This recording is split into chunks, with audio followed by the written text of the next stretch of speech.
Class 7. Today I am teaching you unit number 10 part 2 export quality।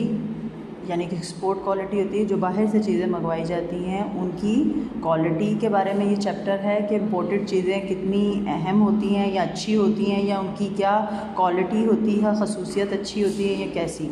ये chapter इसके बारे में है। First of all I am teaching you word meaning.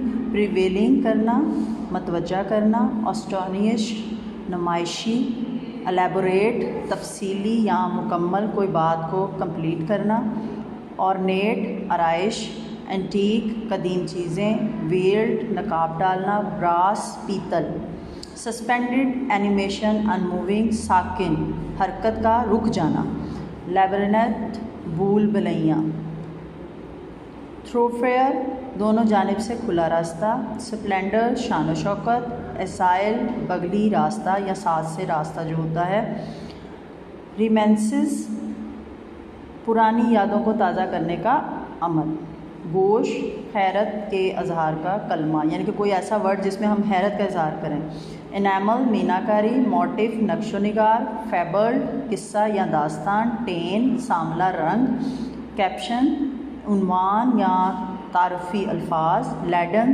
बहुत ज़्यादा लदा हुआ। Now come to the filling the blanks. First blank is the dash is set out on 3 floors. क्या चीज़ 3rd फ्लोर पे वाक़या थी? The shop is set on the 3rd floor.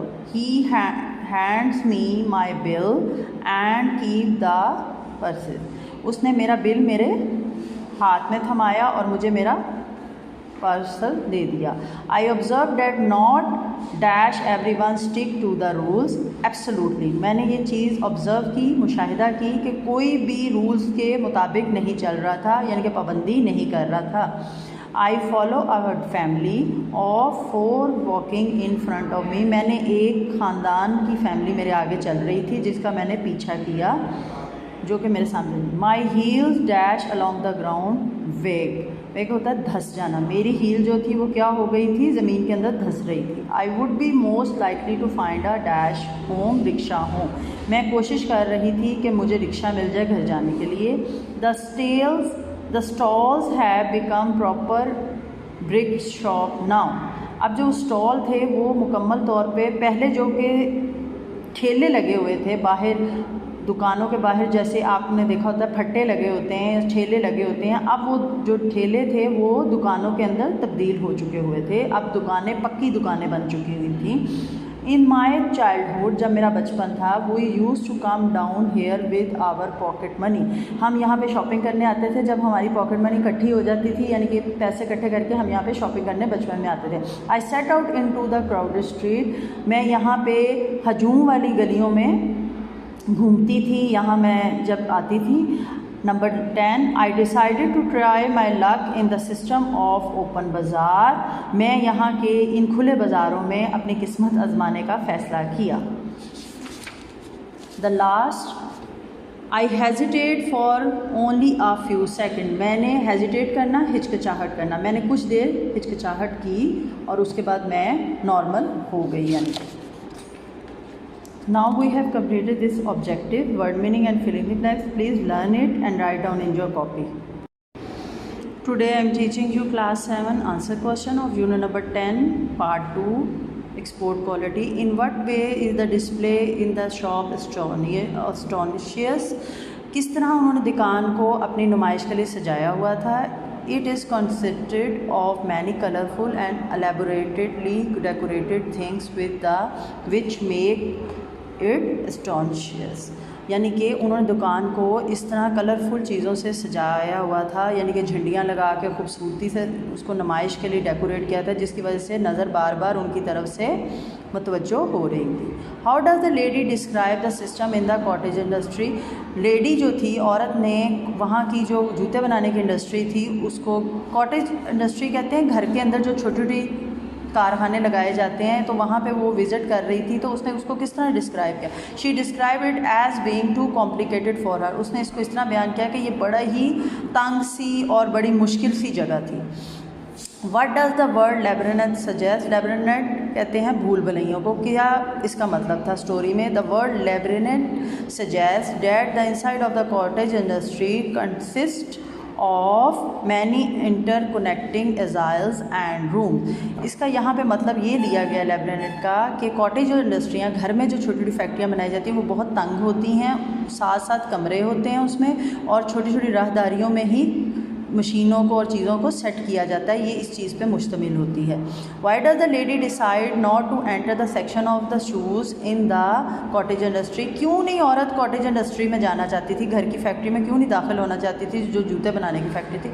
She remember, उसको याद था, that she will have to go upstair to pay for the shoes. सबसे पहले उसको ऊपर जाना पड़ेगा अपनी पेमेंट करने के लिए जो जूता उसने ख़रीदा है, एंड देन कम डाउन, और फिर दोबारा नीचे आना पड़ेगा फॉर हर पार्सल, और अपना जो पार्सल उसने ख़रीदी हुई चीज़ है उसको लेने के लिए नीचे आना पड़ेगा। तो ये काफ़ी उसके लिए मुश्किल था, इसलिए वो ये चीज़ को अवॉइड कर रही थी। Why does the lady become exasperated in the shoe shop? क्यों वो एकदम गुस्से में आ गई जब वो शू शॉप में थी? The shopkeeper keep assuring her that the shoe she is trying on are very good and they will shrink or fit in to no time to fit her perfectly.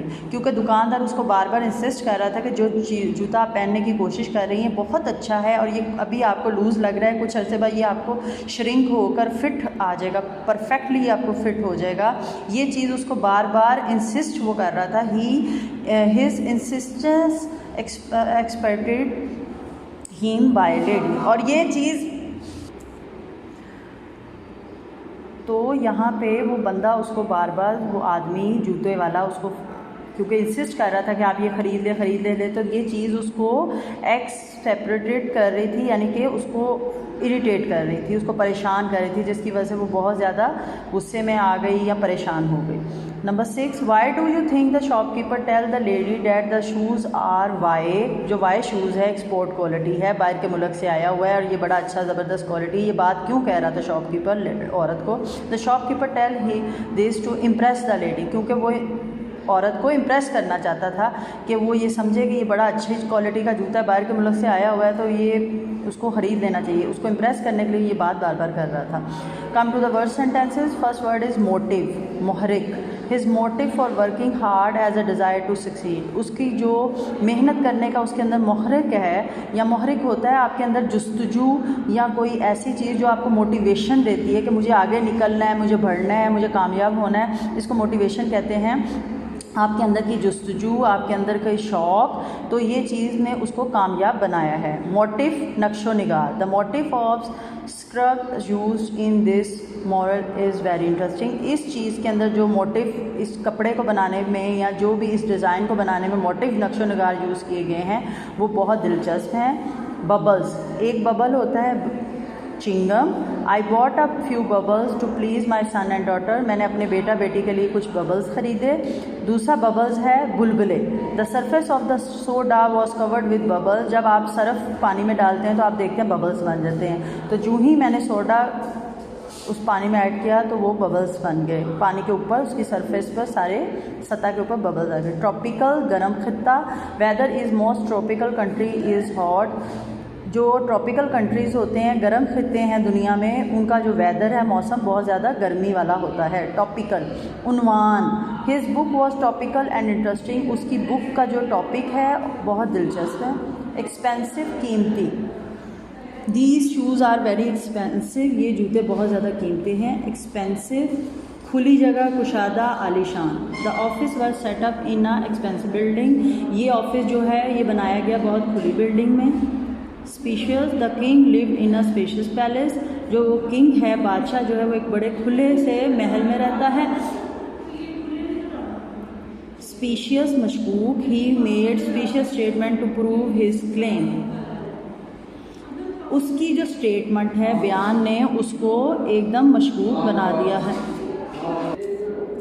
उसकी जो statement उसने दी है, अपना बयान जो दिया है, उसकी वजह से ये प्रूव है कि उसकी उस चीज़ ने उसको मशकूक बना दिया, शक में डाल दिया।